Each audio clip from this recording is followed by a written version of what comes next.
नमस्कार दोस्तों, ज्ञान Shri educational tutorial YouTube channel पर आप लोग का हार्दिक स्वागत है। फ्रेंड्स, आज हम आपके लिए वीडियो लेके आए हैं जिसमें हम क्लास 12 की इंग्लिश की बुक फ्लेमिंगो की पोइट्री सेक्शन की एक poem an elementary school classroom in slum discuss करेंगे। फ्रेंड्स आइए इस वीडियो को शुरू करते हैं। तो फ्रेंड्स, इस पोएम को शुरू करने से पहले मैं आपको पोएट के बारे में बताना चाहूँगा। तो फ्रेंड्स, इस पोएम के जो पोएट है वो हैं स्टीफन स्पेंडर। स्टीफन स्पेंडर का जन्म 1909 में हुआ था फ्रेंड्स, और उनकी मृत्यु 1995 में हुई थी। तो अब हम स्टीफन स्पेंडर के बारे में पढ़ लेते हैं friends. Stephen Spender was an English poet and an essayist. He left University College, Oxford without taking a degree and went to Berlin in 1930. Spender took a keen interest in politics and declared himself to be a socialist and pacifist. Books by Spender include poems of dedication, The Edge of Being, The Creative Element, The Struggle of a Modern, and an autobiography, World Within the World. In an elementary school classroom in a slum, he has concentrated on themes of social injustice and class inequalities. तो friends, अब हम इस poem की summary पढ़ते हैं। तो friends, अब हम समरी पढ़ना स्टार्ट करते हैं। An elementary school classroom in a slum नामक कविता स्टीफन स्पेंडर द्वारा लिखी गई है। यहाँ वह सामाजिक अन्याय एवं वर्ग विषमता के विषय में विस्तार से वर्णन करता है। वह एक गंदी बस्ती के एक प्राइमरी स्कूल की कक्षा के कमरे का दृश्य प्रस्तुत करता है। वह इन बच्चों के प्रति अपनी चिंता व्यक्त करता है जो अपनी संपूर्ण जिंदगी गंदी बस्तियों में रहते गुजार देते हैं। उन्हें जीवन की खुशियों के वास्तविक आनंद से वंचित रखा जाता है। इस कविता में एक गंदी बस्ती के प्राइमरी स्कूल की कक्षा का वर्णन किया गया है। कक्षा के कमरे में बैठे हुए बच्चों के चेहरे पीले हैं, जैसे कि मानो उनके शरीर में गर्म रक्त ही ना बह रहा हो। उनके चेहरे मानो जड़हीन घास पात समान लग रहे हैं। उनके बाल अस्त व्यस्त रूप से अवस्थित हैं। वहाँ एक लंबी लड़की है जो अपने सर को नीचे की ओर झुकाए हुए है। वहाँ एक ऐसा लड़का है जो कागज़ की भांति दुबला पतला है और उसकी आंखें एक चूहे की भांति बहुत ही छोटी है। उसकी हड्डियाँ मुड़ी हुई हैं जैसे उसके पिता की है। क्लास के पीछे एक मधुर छोटा सा बच्चा दिखाई देता है। वह एक पेड़ पर बने गिलहरी के खेल के बारे में स्वप्न देख रहा है। इस गंदी बस्ती के क्लासरूम में खट्टी क्रीम की गंध आ रही है। दीवारों पर उन लोगों के नाम लिखे हुए हैं जिन्होंने इस क्लासरूम को बनवाने के लिए चंदा दिया है। साथ ही दीवारों पर एक गिरजे का गुंबद, शेक्सपियर के धड़ का चित्र, एक बादल रहित प्रभात का चित्र तथा टायरोल की फूलों से भरी घाटी के चित्र भी हैं। दीवार पर एक खुला नक्शा भी लटका हुआ है। इसमें वह सभी सागर और प्रदेश दिखाए गए हैं जो संसार में हैं, लेकिन इन गरीब बच्चों का संसार इस चित्र में नहीं है।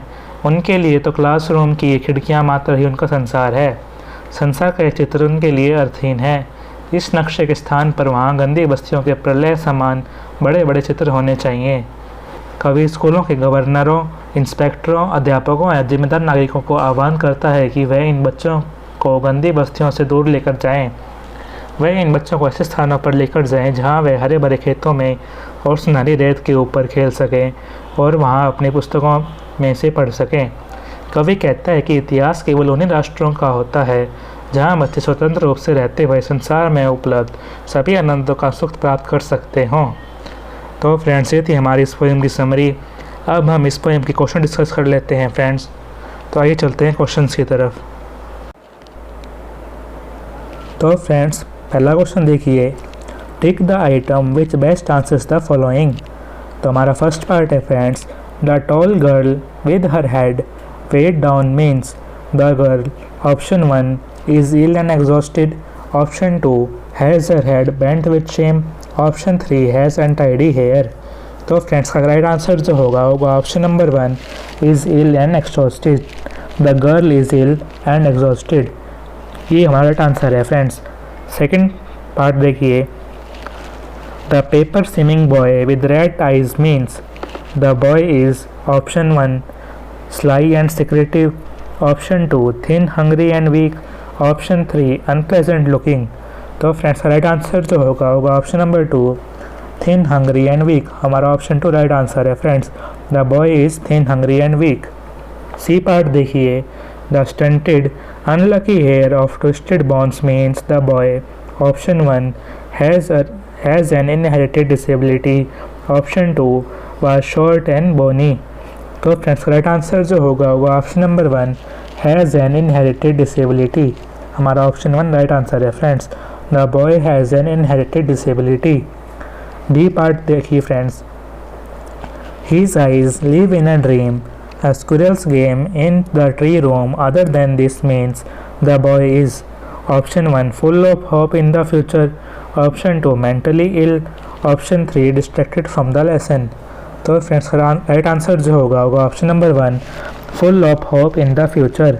The boy is full of hope in the future, ये हमारा राइट आंसर है फ्रेंड्स। ई पार्ट देखिए। The childrens faces are compared to rootless weeds. This means they option 1 are insecure, option 2 are ill-fed, option 3 are wasters। तो friends right answer जो होगा वो option number 1 are insecure. This means they are insecure, हमारा option 1 right answer है friends. अगले question की तरफ बढ़ते हैं। सेकंड क्वेश्चन देखिए friends. What do you think is the colour of sour cream? Why do you think the poet has used this expression to describe the classroom walls? तो friends अगर हम हिंदी में समझे इस क्वेश्चन को तो वे है तुम्हारे विचार में सोर क्रीम का कौन सा रंग होता है? कवि ने कक्षा की दीवारों का वर्णन करने के लिए इस अभिव्यक्ति का प्रयोग क्यों किया है? तो फ्रेंड्स राइट आंसर जो होगा the colour of sour cream is of white. The poet has used this expression to suggest the decaying aspect. The deterioration in color of the classroom walls symbolizes the pathetic condition of the lives of the scholars, the children of this slum school। तो friends ये हमारा right answer होगा। Third question देखिए। The walls of the classroom are decorated with pictures of Shakespeare, buildings with domes, world maps and beautiful valleys। How do these contrast with the world of these children? तो friends इस question को समझिए। कक्षा की दीवारें Shakespeare की तस्वीरों, गुंबद वाली इमारतों, संसार के नक्शों एवं सुंदर घाटियों से सजाया गया है। इनका बच्चों के संसार के साथ किस प्रकार का विरोधाभास है? तो फ्रेंड्स उसका राइट आंसर जो होगा वो है the pictures that decorate the walls hold a stark contrast with the world of these underfed, poverty-stricken slum children living in cramped dark holes. Difficulties hamper their physical and mental growth. The pictures on the wall highlight beauty, well-being, progress and prosperity. These pictures show a world of sunshine and warmth of love, but the world of the slum children seems to be ugly. Their world is confined to the narrow lanes of their slum। तो friends ये हमारा right answer था। Fourth question देखिए। What does the poet want for the children of the slums? How can their lives be made to change?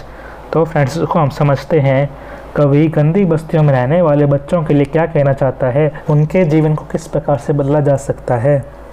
तो friends का right answer जो है वो है the poet wants the people in authority to realise their responsibility towards the children of the slums.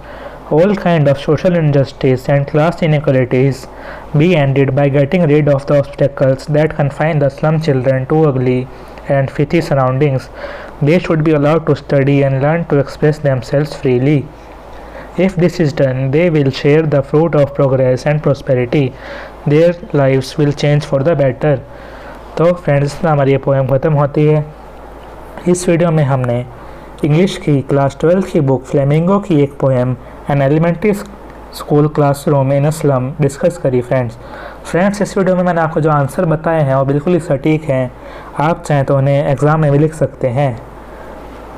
तो friends अगर मेरी video पसंद आई तो इस वीडियो को लाइक करें, शेयर करें और हमें सब्सक्राइब करना ना भूलें। धन्यवाद।